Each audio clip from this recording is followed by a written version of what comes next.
Hey, I'm Max Wink with Rev3 Games, and I'm the resident superfan of Halo 4 at Rev3, and I've been playing it for the past few weeks, and there hasn't been this many changes to the Halo multiplayer since Halo 2 introduced dual-wielding guns. So let's dive in and take a look at the changes in Halo 4.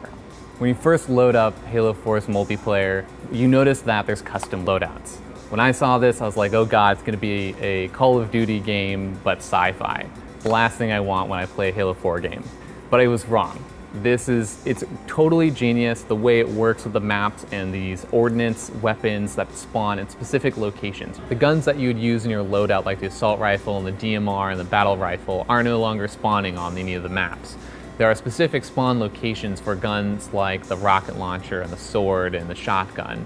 And those never change, but what spawns in those locations sometimes do change. You might go to one, you get a rocket launcher, go to the same one after it's spawned again, and you might get a shotgun. At all times, people can see where these guns are spawning and when they've spawned. They're always visible on the map at all times, whereas back in the day, you'd have to hunt and know where to look and when to check again. 343 has also decided to add the battle rifle back into Halo, along with the DMR. This is an odd choice when I first heard about it, because well, doesn't this gun serve the same purpose of a mid to long range gun? The DMR seems to shoot a little bit faster than the battle rifle. The DMR has 14 shots per clip, and the battle rifle has 12 shots per clip, and both guns finish their clip at the same time. And they also both take 5 shots to kill someone. So what's the major difference? The battle rifle has recoil. It'll slowly climb up a wall as you shoot if you're not compensating for that movement. The DMR has bloom, so the faster you shoot, the less accurate it becomes. But if you're taking one shot at a time, it'll shoot dead center every time. So it basically just comes down to preference of if you want to be managing your bloom or managing the recoil.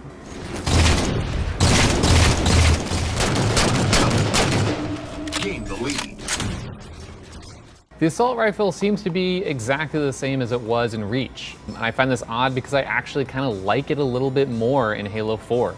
Maybe it's the sound effects, just the maps and how there's a little bit more tighter spaces to be shooting in. They've also made changes to the pistol. It doesn't seem to do any more damage, but it does seem to be a little more accurate, and the bloom doesn't expand as much as it did in Reach. The pistol seems to do 1 bullet less damage in exchange for a little bit more accuracy. You can tell 343 wants to use all these guns based on the map types and the situations you find yourself in, not just which one's the best. The Covenant weapons seem to be relatively unchanged and on par with the human weapons. As for the Promethean weapons, stay tuned for another video that goes in more depth on those. 343 has also added a few new armor abilities.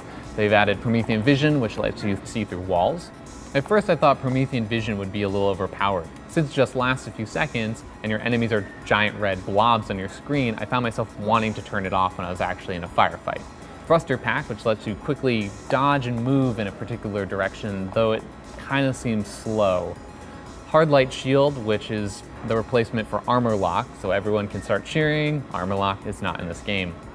Auto Sentry, which seems to be more useful in single player, just adds a little floating robot that shoots stuff. Does a decent amount of damage. I guess you could use it for a distraction. And then there's Regeneration Field, which doesn't seem that practical in normal Slayer, but maybe in something like Dominion, where you have to protect a location, it could be helpful for staying alive as you're being bombarded with grenades. Along with active abilities, there's also passive abilities. They're called Tactical Package and Support Upgrade. These act similar to how perks do in Call of Duty, where they give you a slight specialization or an edge in a certain area, like you reload faster or you can move a little bit faster. And at first I thought this would break the game, but it seems like they just kind of emphasize the way you play. If your play style is that you like to shoot someone with a plasma pistol and then quickly switch weapons to the assault rifle and gun them down, then you can use the perk to switch weapons a little bit faster. As for the progression system, you unlock loadouts, weapons, emblems, armor types.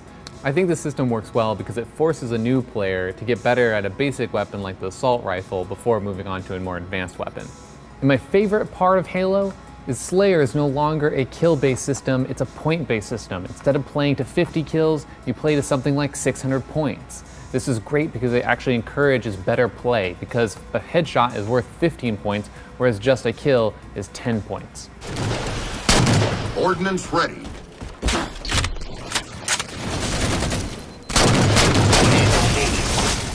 Now I know what you're thinking. This looks a lot like Call of Duty. And it is, to a certain degree, that they've used a lot of the same mechanics and functionalities, but the way they're implementing them feels completely different. It actually feels like they're innovating in a first-person shooter in a way that I haven't seen any other game. When it comes down to it, I think this is one of the best multiplayer games out there. I haven't had this much fun playing a multiplayer first-person shooter since Halo 1. As you can see, there's tons of changes to the Halo 4 multiplayer. I think it's personally my favorite Halo game to come out. And let me know what you think. Leave questions down in the comments below and subscribe to Rev3 Games. I'm Max Wink, and I'll see you next time.